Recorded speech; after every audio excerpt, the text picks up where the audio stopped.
There will come a day in which there is no doubt, when everything we owned, everything we pursued, and everything we built will speak. On that day, the very wealth we clung to so desperately will rise as a witness, either for us or against us. The properties we took pride in, the gold we stored, the numbers in our bank accounts, will they defend us, or will they drag us down? The prophet warned of those who hoarded their wealth without fulfilling their obligations, those who turned away from the cries of the needy, who ignored the weight of their responsibilities. On that day, their treasures will take a form they never imagined. Heated in the fire of hell, they will be pressed onto their foreheads, their sides, and their backs. And a voice will declare, "This is what you hoarded for yourselves, so taste what you used to accumulate." Surah At-Tawbah 9:35. Imagine standing there, with no escape, no excuses, as your wealth brands you with the proof of your choices. The gold and silver you loved will not comfort you, it will betray you. The luxury that once brought you pride will become a torment, searing into your flesh. But it doesn't stop there. On that day, money won't be a silent object, it will testify.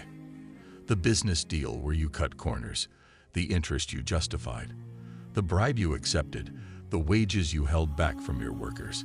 It will all stand before you, recounting every transaction, every compromise. The prophet said, "A person's feet will not move on the day of judgment until they are asked about their wealth, how they earned it, and how they spent it." Tirmidhi 24:17. Some will plead, "I was only trying to secure my future." Some will argue, "I didn't mean to harm anyone." Some will say, "I didn't realize it was haram." But the scales will not be swayed by excuses. We had time. We had knowledge. We had warnings. And yet some will stand with their heads high, unburdened, at peace. Their wealth will rise, not as chains, not as fire, but as protection, as light. These were the ones who purified their earnings, who refused even a doubtful dirham, who gave in secret, who spent knowing that what we truly own is only what we invest for the hereafter.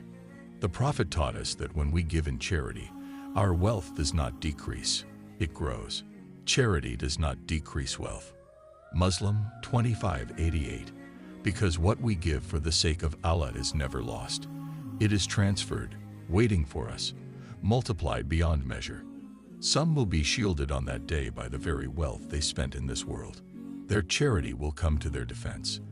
Their honesty in business will stand as proof of their righteousness. Their rejection of riba, their patience in avoiding haram earnings, their contentment with what was halal, it will all weigh heavily in their favor. But others will be shackled by the wealth they refuse to purify. The Prophet described the fate of the one who takes what is not rightfully his. He will come on the day of judgment carrying it on his back. Bukhari 30:73. Some will carry stolen land. Some will carry misused public funds. Some will carry the burden of unfair trade. Some will carry the weight of interest, corruption, and exploitation. And at that moment, they would give anything, everything, to undo their choices. But it will be too late. The transactions of this world will be closed. The wealth that once seemed limitless will be meaningless. What will remain is the weight of what we owned. And so the question we must ask ourselves, while we still have time, is this: are we earning in a way that will defend us on that day? Or are we carrying the very chains that will destroy us? The choice is ours.